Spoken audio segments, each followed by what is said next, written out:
Tile and stone are very durable materials that can and should last a lifetime. When tiles break, more often than not, it's due to issues with the substrate or the installation method. The way you trowel mortar for setting tile makes a big difference. Let's look at the way to trowel and what's an error. Porcelain tiles in particular can withstand extra heavy service conditions. It takes a lot of impact or point load to cause bond loss when installed correctly over a sound substrate. The mortar under this tile was installed using the correct trowel method. No error here. On the other hand, since tile is a hard and brittle finish or a veneer, unsupported space under the tiles actually creates weak spots. That same porcelain tile may be easily damaged by the same impact, heavy loads, and other causes. Spot bonding with mortar is not recommended to set tile.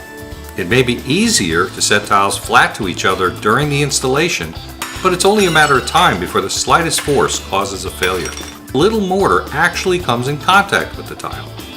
It was easy to spot the tile that was installed correctly. The first tile was installed using the NTCA recommended ANSI standard. The others were not. Unfortunately, many tiles are being installed incorrectly, especially very large tiles, and this can result in costly breakage. So why does this happen? It's because most flooring adhesives were applied in this manner and the swirling motion was passed on. This is a more natural movement, just a simple bend of the elbow. It also didn't make much difference for flooring or very small tiles. The results of troweling this way are very misleading. You get the job done more quickly, but you can't get proper mortar coverage. Air gets trapped with nowhere to go and leaves the tile unsupported. Swirling the mortar causes voids where the tile is not bonded to the substrate. These voids can result in cracked tile and bond failure under normal use, but especially under point load or impact. In addition to impact and heavy loading, tiles set without proper mortar coverage are more likely to fail under many conditions. To name a few: substrate deflection, shrinkage or creep, thermal expansion in high temperatures, and freeze-thaw applications. A lack of perimeter or other movement joints affects well-bonded tile, so imagine when half or even less of a tile is adhered.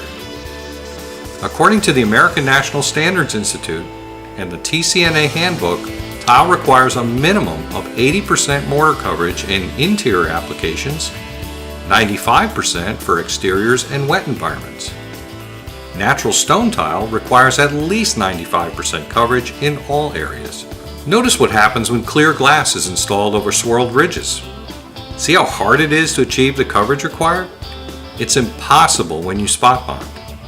Even beating it with a mallet won't help. With today's installations of larger and larger tile, there are other factors to consider.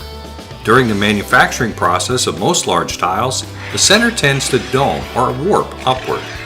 This warpage requires more mortar to be used, and air is even less likely to be removed when the mortar is swirled. Additional mortar applied correctly has to make up the difference. Flatter substrates are also required to successfully set large format tiles as they cover a much larger area. According to TCNA and ANSI guidelines, variations in floor flatness should not exceed 1/4 of an inch and 10 feet. When working with large format tile, a tile with any side 15 inches or longer, there's even less tolerance.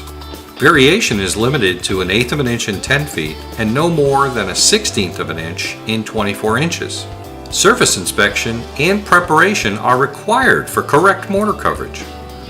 The key to successful coverage is playing it straight, combing the mortar in straight lines.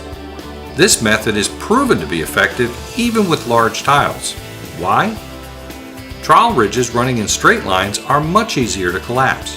They assist with air removal to maximize mortar coverage and ensure a strong bond to the tile and substrate. You can't see through tiles, but if you could, you'd see this technique gives the best support and protection to the tile. There are other steps to achieving good mortar coverage. The first is to key in a coat of mortar into the substrate with the flat side of the trowel. Then add more mortar to the substrate and comb the mortar in straight lines, all going in one direction.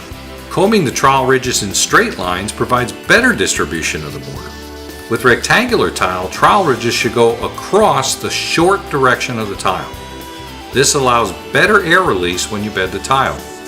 Be careful not to leave any voids along chalk lines or between tiles. Trowel size matters. One size doesn't fit all. Use a trowel that'll help you achieve continuous minimum 3/32 of an inch coverage. Larger tiles most often require deeper trowels. For large format tile, glass tile, natural stone, or any tile set on exterior surfaces, back buttering the tile is recommended.